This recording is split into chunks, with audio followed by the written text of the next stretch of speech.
The edge of the known world. The Euphrates River marked the eastern boundary of the world Khalid ibn al-Walid was now leaving behind. The waters flowed cool and wide, a final generous bounty before the army turned its back on civilization and looked into the vast, shimmering indifference of the Syrian desert. They stood at the edge of the Samoa, a desolate, trackless stretch of sand, salt flats, and jagged black rock that served as the impenetrable shield of the Byzantine province of Syria. Conventional warfare dictated that armies follow the Fertile Crescent, the winding, well-watered route along the river and up through the major fortress cities. This was the route the four Muslim armies already struggling in the Levant had taken, and they were, predictably, bogged down against fortified positions and overwhelming Byzantine numbers. The enemy expected this. They had prepared for it. Khalid, standing on the riverbank, knew that conventional warfare was for ordinary men. His mission, given by the Caliph Abu Bakr, demanded speed and the element of surprise. The objective was to appear not as an army crossing a border, but as a meteorological event, a sudden storm that strikes where the sky is clear. The fastest route is the impossible one, Khalid stated to his captains, his gaze fixed on the haze of the interior. His captains, veterans of dozens of battles, were not easily intimidated, but the Samoa held a primal terror. Kudama, a seasoned Bedouin fighter, cleared his throat. "Commander, the journey is 6 days. There is no water. The Bedouins avoid it even in winter. To take 4,000 men and 1,000 camels across that, it is suicide by thirst." Khalid simply smiled, a rare, chilling expression that revealed the depth of his confidence. "We have been given a task that is vital to the future of the faith. Suicide is death by despair. This is an exercise in faith and foresight. Do you forget that the sword of God possesses a mind that has never known defeat?" The masterpiece of logistics. The genius of Khalid was not merely his bravery in battle, but his meticulous preparation for it. The march across the Samoa was less a feat of endurance and more a marvel of military logistics, tailored specifically to the harsh realities of the Arabian environment. He had selected 4,000 men, not the strongest, but the toughest, men whose loyalty had been sealed in the blood of the Ridda Wars, men who understood that discipline in the face of the elements was just as critical as discipline in the face of the enemy. His supply order was precise. Every available water skin, goat skin, and wine skin was filled. Every man was allocated a strict daily measure, calculated to the bare minimum for survival. Then came the centerpiece of his plan, the camels. Khalid commanded that 20 of the strongest, most resilient camels be selected. These beasts were given immense amounts of water to drink before their lips were tied shut with strong twine. These beasts were not riding beasts or burdens. They were living water containers. He explained the rationale to his lieutenants. "We know the exact pace of the march. We know the exact point, 3 days in, where every last drop of water we carry will be gone. That is the point of no return.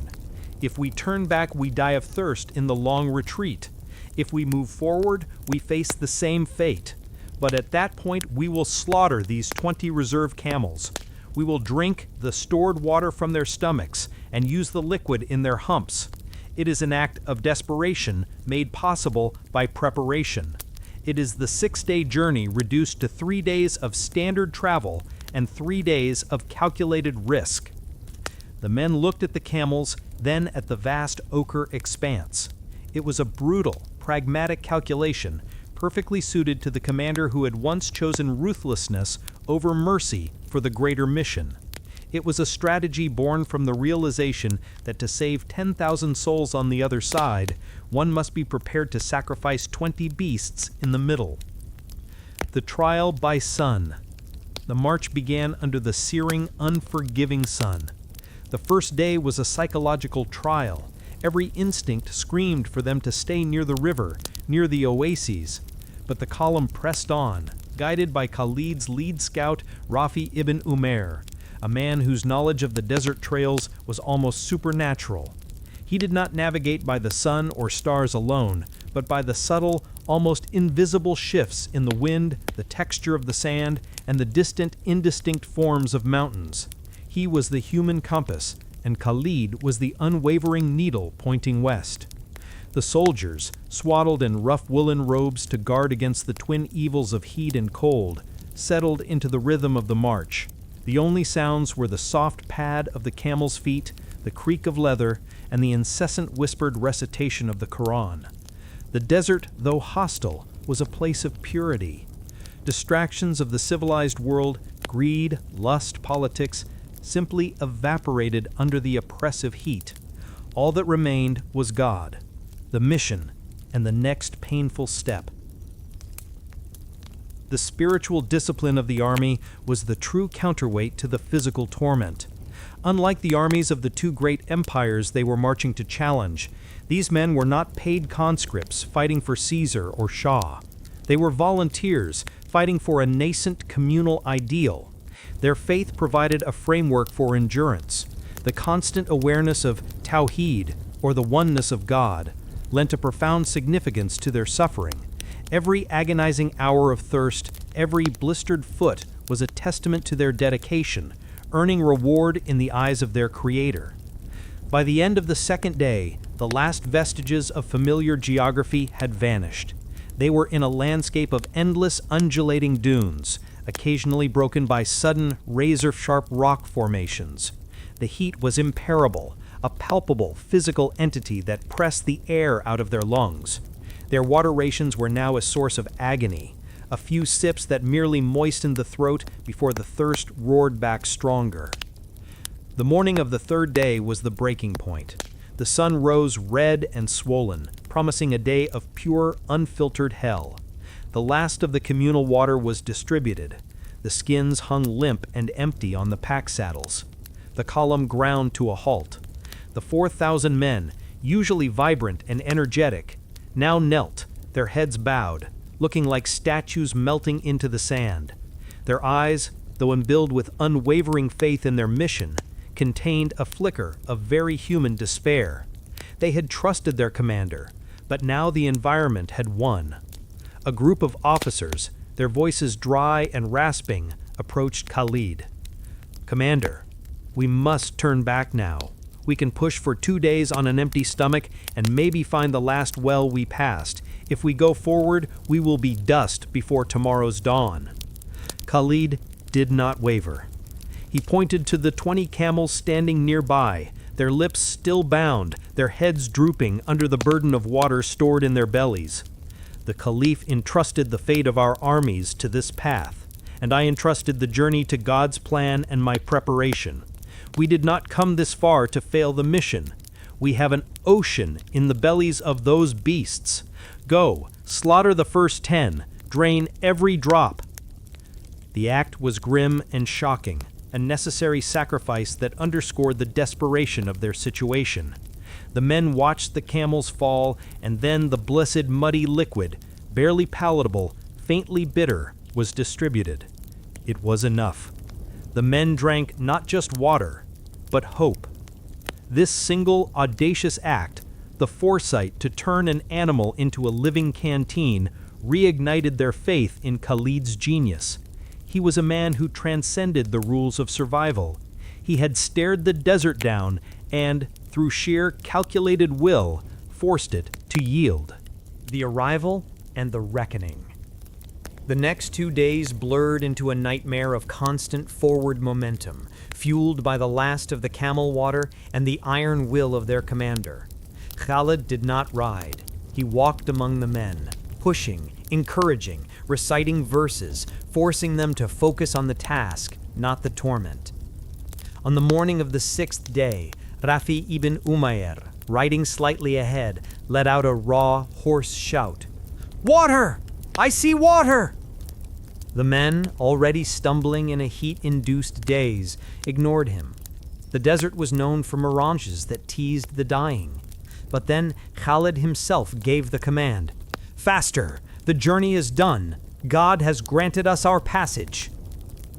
They had reached Su'a, a small oasis town deep in the Byzantine territory of Syria. The sight of the green, palm-fringed oasis was so overwhelming that strong men collapsed, weeping before they even reached the wells. They drank, they bathed, and restored themselves, all while the inhabitants of Suwa, a Christian population entirely unconcerned with their distant imperial masters, watched in stunned silence. They had seen Ghassanid patrols and Roman legions, but never an army that materialized from the deepest, most barren part of the earth. Khalid gathered his men after they had recovered, not for prayer, but for instruction.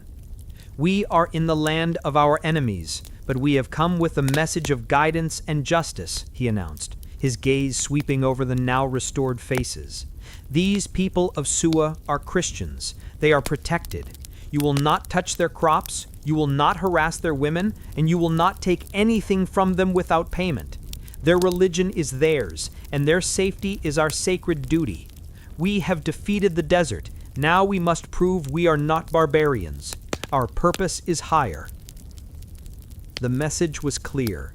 The discipline that saved them from thirst must now save them from injustice. They were the sword of God, and that sword must be clean. The exhausted soldiers mounted their horses. They were 4,000 strong, but with the combined armies of the Levant, they would number close to 10,000. They had bypassed every major fortification, appeared in the heart of the Byzantine rear, and were now positioned to strike a stunning blow against the unsuspecting empire. The march across the sands was the ultimate proof of their worth. They had proven their discipline, their loyalty, and their absolute trust in their commander. They had overcome the world's most daunting geographical challenge, and now they were ready to confront the world's most formidable military empire. The stage was set for the clash of civilizations that would define the next 1,000 years. The battle for momentum. The first engagements. The unmasking. The small oasis of Suwa afforded Khalid's 4,000 desert veterans a brief, necessary respite. For 3 days, the men, the core of the Taliya, the flying column, drank the sweet water, healed their blisters, and replaced their worn gear. But the break was purely physical. The mental gears of Khalid ibn al-Walid, the supreme strategist, were already grinding forward. He knew their arrival was a ticking clock. No matter how deep in the Byzantine rear they were, a movement this large could not remain hidden indefinitely. The local Christian Arab tribes, particularly the powerful Ghassanids, served as the imperial eyes and ears of the Byzantine frontier. If they reported a massive, undetected force, the Emperor Heraclius would reroute his legions, and the genius of the march would be wasted. Khalid's orders were sharp, delivered with the urgency of a man who saw days where others saw weeks. "We rest our bodies, but our horses remain saddled. Our objective is not a fortress or a city, but the nerves of the enemy. We must strike before they can signal the imperial heartland." His gaze fell on a target just north of their position, Marj Rahit, a junction point where a detachment of Ghassanid cavalry was known to patrol, guarding the road towards Damascus. The Ghassanids were famed warriors, loyal subjects of the imperial Byzantine emperor, and the first line of defense against any incursion from the south. To defeat them was to sever the eyes of the empire and spread a paralyzing terror through the auxiliary forces. The whirlwind at Marj Rahit. The attack on Marj Rahit was not a battle, it was a demonstration. Khalid chose a force comprised entirely of cavalry, his fastest, most relentless horsemen, men who had honed their coordination and discipline to a razor edge in the chaotic, high-speed skirmishes of the Ridda Wars. They moved out under the cloak of a moonless night, guided by the familiar, supernatural desert instincts of Rafi ibn Umayr. They hit the Ghassanid encampment just before the false dawn. The Ghassanids were resting in the comfortable arrogance of their imperial protection. They were not accustomed to armies appearing from the trackless desert. They were used to orderly approaches from the south. The Muslim charge was not a broad, sweeping assault, but a series of concentrated, synchronized thrusts. Khalid led the central charge, his war cry, "Allahu Akbar! God is great!" a chilling sound that cut through the pre-dawn quiet. His sword Saifullah was a blur, moving with the cold, efficient precision of a master craftsman. What stunned the Ghassanids most was the speed and the terrifying organization.